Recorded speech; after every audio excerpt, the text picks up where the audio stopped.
souci. Bon, les gars, aujourd'hui, journée spéciale où je vais échanger pour la première fois avec Jean-Paul face caméra. En fait, il est guide touristique au Bénin et il parcourt également les autres pays de l'Afrique. Ça va être le Ghana, le Togo et quel autre pays? La Côte d'Ivoire. La Côte d'Ivoire. Ou le Nigeria. Ou le Nigeria.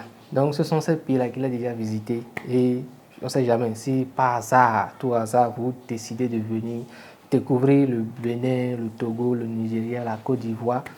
N'hésitez pas à le contacter. Je vais laisser son numéro en dessous de la vidéo, dans la description. Pourquoi est-ce qu'on tourne en fait cette vidéo-là aujourd'hui? C'est une vidéo que je n'avais pas du tout prévu de faire, mais quand même je me suis dit, tournons ça, voyons ce que ça va donner. Et peut-être qu'on va arriver à convaincre Jean-Paul à se lancer sur TikTok, sur YouTube, par rapport à son business de guide touristique. Et peut-être qu'on va également convaincre d'autres personnes qui me suivent sur cette chaîne-là, qui suivent un peu ce que je fais, à se lancer également sur TikTok et sur YouTube par rapport à leur business, à faire connaître leur business sur les réseaux sociaux. Donc, en gros, Jean-Paul a peur de se lancer sur les réseaux sociaux malgré les compétences qu'il a dans le domaine du tourisme, puisqu'il parcourt déjà les pays comme le Togo, le Bénin, la Côte d'Ivoire, le Nigeria et le Ghana. Mais je ne sais pas la raison pour laquelle il craint les réseaux sociaux, il craint de se mettre devant la caméra et d'articuler, en fait, de parler. Puisqu'il a, enfin, il a en anglais, il a une bonne maîtrise de la langue anglaise au parler et à l'écrit. Il a également une bonne maîtrise des différentes régions, des conditions en fait qu'il faudra respecter pour entrer par exemple dans un territoire et en cas de problème, qui il faut contacter parce qu'il a également des contacts dans ces différents pays-là. Maintenant, ce que je n'ai, enfin, on parle de ça depuis pas mal de temps puisqu'il est guide touristique, ça fait 2 ans bientôt. Ça doit faire environ 4 ans. Voilà, 4 ans. Imaginez, ça fait 4 ans. La toute première fois on a parlé de cette histoire, il devait en fait se lancer dans le domaine. Tellement le gars avait peur de faire le premier pas, d'aller faire par exemple les agences touristiques là pour demander en fait s'ils auraient besoin d'un guide. Tellement le gars avait peur, on a échangé. Puis un jour, en fait, il s'est décidé de contacter une personne. Et c'est cette personne-là qui lui a montré les circuits, qui lui a montré le chemin. Donc, en gros, je ne comprends pas pourquoi est-ce qu'il a peur de prendre la caméra, puisque je lui ai déjà montré comment est-ce qu'il devait créer, comment est-ce qu'il devait monter, en fait, tourner même déjà ses vidéos, monter ses vidéos, et comment est-ce qu'il devait au préalable même trouver les idées de contenu sur lesquelles il va produire ses vidéos. On en a échangé, il a même payé une formation. S'il n'avait pas payé la formation que je lui avais fait ça gratuitement, ça m'aurait énervé doublement. Mais là, puisque moi j'ai pris c'est un très bon ami, hein, on est ensemble depuis notre seconde et on échange depuis pas mal de temps, on est tout le temps ensemble. Mais je me suis dit, pourquoi je l'ai fait payer? Je me suis tout simplement dit parce que si je ne lui fais pas payer, il risque en fait de voir ça comme une offre gratuite, même s'il ne l'utilise pas les informations, même s'il n'utilise pas les informations que je vais lui partager, il va tout simplement revenir plus tard pour me dire, ouais bro, tu sais, j'ai pas pu utiliser ça, est-ce que tu peux me redire si, ça. Donc quand il a payé, ça lui a fait mal, mais je pense que ça ne lui a pas fait très mal. Donc là, j'essaie en fait de comprendre les raisons pour lesquelles il ne se lance pas sur les réseaux sociaux. Il sait comment tourner les vidéos, comment faire ses montages, comment publier les œuvres auxquelles il faudra publier, etc. Et je lui ai surtout précisé que s'il faisait en fait ces paramètres-là, s'il suivait ces éléments-là, il allait pouvoir en fait toucher beaucoup plus de clients. Imagine, tu as un compte TikTok ou bien tu as une chaîne YouTube qui arrive à toucher les 80 000 abonnés, les 100 000 abonnés, les 200 000 abonnés. À tout moment, lorsque les vacances d'été viendront et que quelqu'un, tu sais, tu vas toucher énormément de personnes à l'étranger, lorsqu'ils voudront venir dans ces pays-là que tu couvres, ils vont sans doute penser à toi puisque tu proposes des informations déjà gratuites. Ils peuvent trouver des informations gratuites sur ton compte et ils vont se dire, voilà quelqu'un de confiance. Même si je ne le connais pas, je pense en fait que je peux lui faire confiance. On peut établir une collaboration et bouger, couvrir ces différents pays-là pour ma visite touristique. Maintenant, Jean-Paul, tell to me, pourquoi tu as peur de te lancer sur les réseaux sociaux, malgré toutes ces informations-là que tu as? Tu as même essayé une fois à deux fois de tourner des vidéos, de les publier. Mais depuis le temps, tu ne le fais pas. Why? Thank you. Et du Bénin.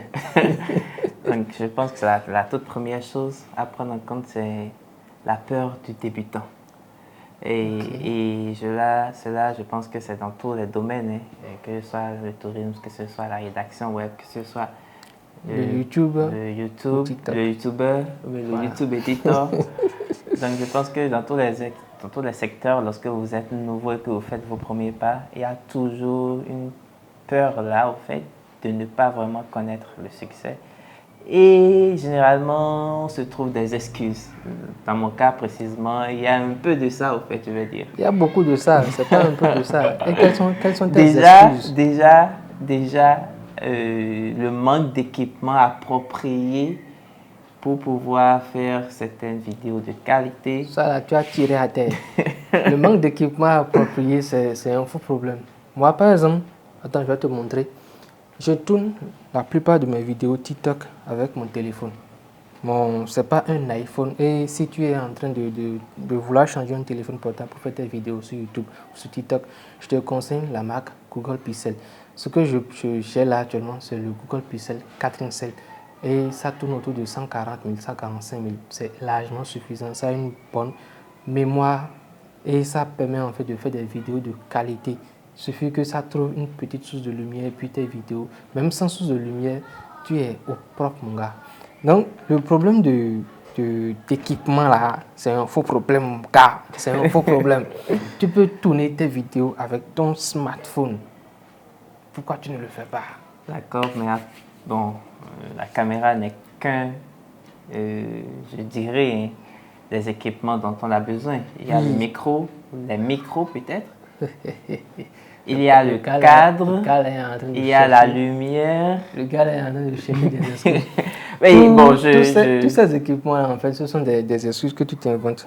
Ça, on se le dit souvent, ce sont des excuses que tu t'inventes en fait pour ne pas peut-être te lancer ou pour retarder ton lancement. Bon, à vrai dire, en tout cas personnellement me concernant, je sais que j'ai toujours eu ce problème-là et ce n'est pas maintenant d'être face à la caméra.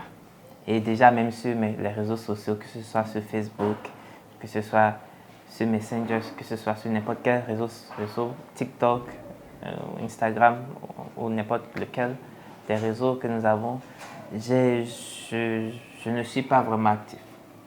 Donc j'ai toujours eu ce problème-là avec les réseaux sociaux et même avec la caméra au fait. Donc c'est quelque chose, c'est un peu comme une programmation et évidemment c'est quelque chose qui prend du temps pour pouvoir reformater le système et revenir maintenant dans ce nouveau système où il faut, même quand je suis en voyage, des fois j'oublie même de faire des photos. Donc alors que pour ce genre de travail, c'est important de mémoriser l'instant présent. Oui. Et ces photos, c'est ce qui vont permettre sur les plateformes touristiques et même peut-être sur les réseaux sociaux également de montrer ce que tu fais. Et donc de promouvoir les lieux touristiques, les lieux que nous visitons, de promouvoir la culture, de promouvoir telle ou telle autre ethnie.